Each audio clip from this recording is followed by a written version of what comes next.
कांग्रेस पर तगड़ा भड़के ओवैसी। हरियाणा में मिली हार पर खूब सुनाया, मैं तो वहां नहीं था, फिर कैसे हारे।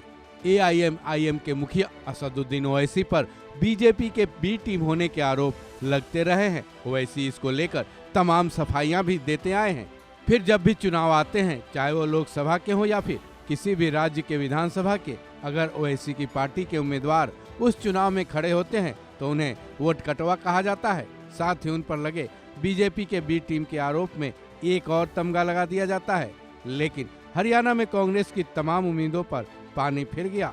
उम्मीद के विपरीत हरियाणा चुनाव में जब कांग्रेस को बुरी तरह हार का सामना करना पड़ा, तब ओवैसी को अब मौका मिल गया है अपने ऊपर बीजेपी बी टीम के आरोप के दाग को साफ करने का। ओवैसी ने हरियाणा में मिली हार के बाद पहले तो कांग्रेस को खूब कोसा, उसके बाद तगड़ा तंज भी कसा है कि हरियाणा में उनकी पार्टी ने चुनाव तो नहीं लड़ा था, फिर वो कैसे हार गए।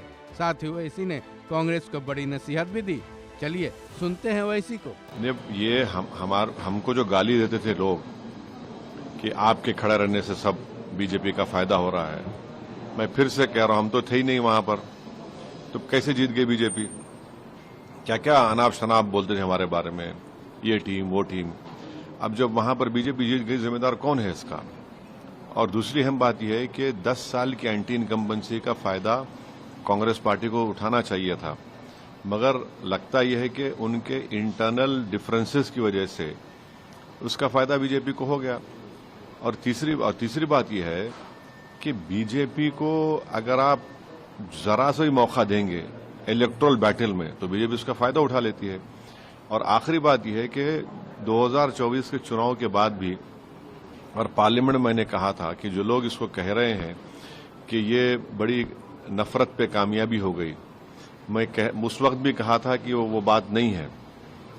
तो बीजेपी की ये कामयाबी को अब जो हो रही है अभी, इसके जिम्मेदार कौन है। तो ये है असल कांग्रेस पार्टी पे निशाना नहीं, निशाना नहीं है भाई। मेन अपोजिशन तो आप ही है वहां पर, मेन अपोजिशन तो ओवैसी थोड़ी है, मेन अपोजिशन आप ही है।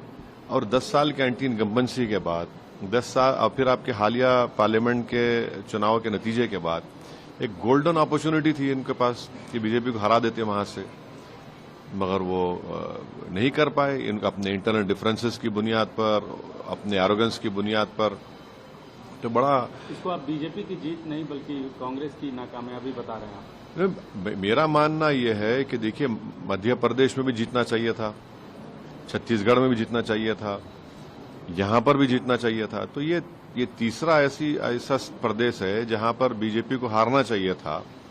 असेंबली इलेक्शन बीजेपी जीत गई।